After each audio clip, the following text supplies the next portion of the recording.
Good morning. The news is really disconcerting these last days. It's like people are going crazy. It's just the world is now owned by a group of people that doesn't care about it, that really doesn't want to make it last or want to do anything positive with it. They're all very destructive. They're all delusional, by the way, because if you talk to them, they might say, well, we're gonna have fun today. That's important. It's not important what happens tomorrow. It's not. There's no greenhouse gas and global warming. They're just delusional. They're just as delusional as any religious group is delusional and dangerous. Nobody watches the facts anymore. It's like the whole trend. I saw a video which was about the first black feminists, and there was a very important aspect to that video, which is that these women were serious. They were to be taken seriously.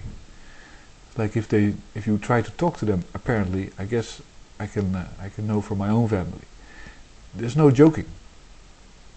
There's just, and why was that? How could you ever have that? Well, this is just a very good question, I think. Why can people be serious in any way? Why are these German scientists always so serious? Why are scientists in general very serious? Something with my teeth here. But the answer is that they worry about your life. That they worry that if you don't do it, if you don't listen to them, that there is an important aspect of either your society or your life in jeopardy. That's why people are serious. That's when there's only one way to let's say the next step in life. Why are scientists serious? Because they looked into a question very, very, very, very, very, very thoroughly, and there's only one answer in their mind. There's only one reliable answer that you should trust in order to maximize your survivability. That's the whole point. Is your behavior going to make you safe and save your life? And these feminists, I guess, they had the same mentality, but in a cultural way. It's simply a mode that a human being can go into. If they say, well, yeah, stop the bullshit. We're in a plane. There's nobody in the cockpit. Everybody's partying in the bed. Stop the bullshit. Let's put somebody in the cockpit just in case that we're crashing. And it's insane the way American culture, which I think is key, not so much the culture but the marketing that has evolved and developed in American culture, which is about creating a lie. Creating an alternative reality, which people trust, because you behave like them, and they think, okay, it's impossible that you're a suicidal lunatic, so let's just trust you and listen to what you say, and then they get lies. That's marketing. Marketing is creating trust and then planting lies. Why? Because you want people to behave in a certain way. That's something different than that you want people to survive. If you want people to survive, you have a holistic, you have a everything encompassing goal to keep people out of danger. And that's of course pretty hard to do. And you have to be, let's say, you can't be myopic. You can't be just looking at one aspect. For instance, the money that people have. How do I get the money out of your hand? How do I get you to behave that way? Well, I'll just say this and then that and then that, and then you believe it, and you get a little bit preoccupied and focused, and you, like it's a half hypnosis, and you start doing things that are not in your self-interest, which is, for instance, giving your money to me while I don't give anything of any value to you. That's marketing. And marketing is really there's two things that happened because of marketing. First of all, a congresswoman got shot yesterday in the head, point blank, and I'm not sure whether she's dead. I didn't check yet. I hope she isn't. Some other people are dead. Why? Well, probably because, she's basically a congresswoman. You can vote for her. If you don't like her, don't vote for her. If you don't like her ideas, and if you do like her, you can vote for her. And many people voted for her, otherwise she wouldn't be a congresswoman.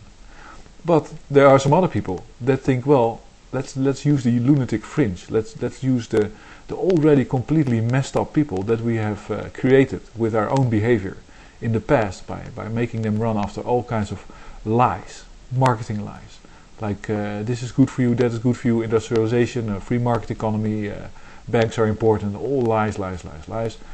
And then we present them with a couple of images that link to their behavior on the shooting range. That's the way I look at it. It's like if you want to have somebody go crazy with a gun in a public space where they otherwise would never do it, because probably they're nice people, you have to start where they do have a gun and do use the gun, and then build a whole route, mental, psychological route to the place that they're in the mall. And on that route, you have to keep them completely preoccupied with something very seriously. So that's a trans. I'm not an expert in this field, but I used to do an NLP course, and I read a lot about it. And of course, I'm a neuroscientist, computational neuroscientist. So when I was doing that, I read an immense amount about psychology and how the brain works. And what you basically need to do is make sure that there's a route, a mental route of associations that both keeps you focused on that route, so you don't kind of veer off into reality, and on the same time leads you from the point where you do have the behavior and it's appropriate, like on a shooting range you can shoot your gun at the target, to where you suddenly find yourself in a public place having boasted about the fact that you're going to do something completely insane, and you're killing somebody, or you're killing people, you're hurting them seriously, not because you're a political opponent, because you don't understand the issues. That's not the thing. It's because you've been programmed by marketing techniques. It's the same techniques.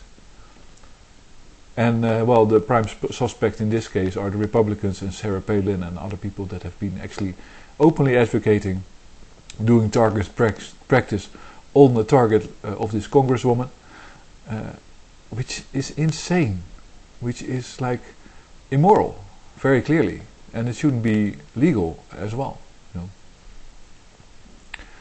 So that's one example of it, of how marketing has probably destroyed a life and a career and the lives of some other people. And of course is putting shockwaves through democratic ranks, because there are a lot of these lunatics. That's first you make the educational system break down. Basically, that's the sense that you get if you look at the rates of education and skills in the US compared to other countries. You say, well, how do you do that? By marketing, by going openly in the public and say, we still have the best schools in the world. You better believe it. It's a lie. It's not true. It's marketing. Why do they market it? Well, because they, I don't know reason. But there's another one that's much more important.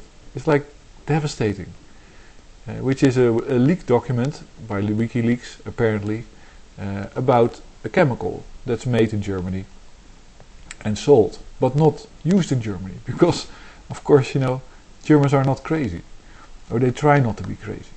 So they have a factory that makes this chemical, and they find out, well, this is hugely dangerous to our whole ecosystem, because it affects the bees, which keeps about a third of the ecosystem alive. If you don't have bees, you don't have that part of the ecosystem.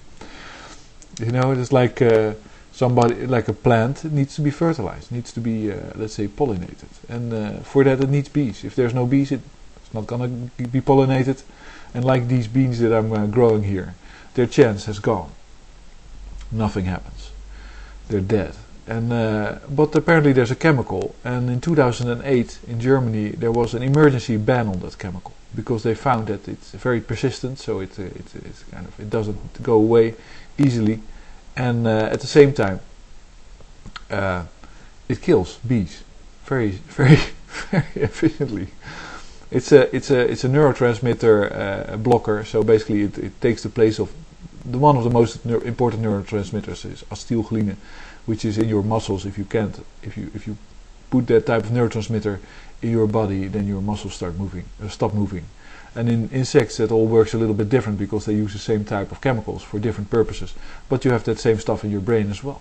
And I read the report, the EPA report, and even a side note, 96% of all the bees of the predominant species in the US have disappeared. They're dead, gone.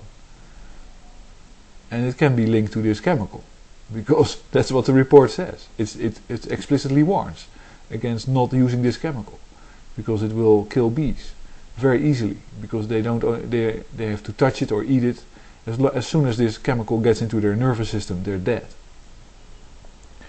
But not only bees, also plants, benthic organism, which is benthic means on the bottom of the river or bottom of the ocean, which is very important because these are all animals that kind of ferment and reprocess organic material into the let's say the ecosystem. And because that stuff stays there, these are killed. Rats have stunted growth, don't reproduce as well, have semen, which is, I think, the most useful word for where the head and the tail is separated. They're completely mutilated by this chemical. Yeah, I'm laughing because apparently in Europe we got some people that care about our lives, that are serious about our lives. In the US, you don't have people that are serious about your lives, because this report was kept in the drawers of the EPA and not used to ban anything. And this chemical has been used not only, in the ground, because it's used to basically pre-treat seeds before you plant them. Maybe my seeds that I'm growing on my little piece of land have been pre-treated with this disastrous stuff. But because of course there's a market for this stuff, because it kills insects extremely well. They also now recommend it for other uses, which means that it's spreading much more easily in the environment, and then it's there. And then every insect that comes across it dies. That's because of marketing in America. That's because of the use of the technology of the lie. That's why I called the first 10 years of 2010 the decade of the lie last year. But you have to realize that it's affecting your lives. It's going to affect everybody's lives. They're not going to be possible in some cases even. And that's not funny at all. So, my advice today, based on these two stunning occurrences, and they're not the only ones, everybody knows that, is get serious. Try to find the connection between what you do and whether it makes you survive or not. And make sure that if somebody talks in a way that doesn't protect you, that is just not secure, like a climate change denier, is a lunatic, is a raving lunatic. Don't walk with fools, it even says so in the Bible, which is kind of a contradiction. But get the fuck out of their vicinity, and if you can, shut them up. See? In my opinion, for Americans, the fight for survival has clearly begun. Really. It's in the public sphere. You can see it every day on Fox News. Stop fighting for your survival. Start fighting for your survival. I guess if you say Fox News, you get ignorant and you say the wrong things. But thanks for listening today.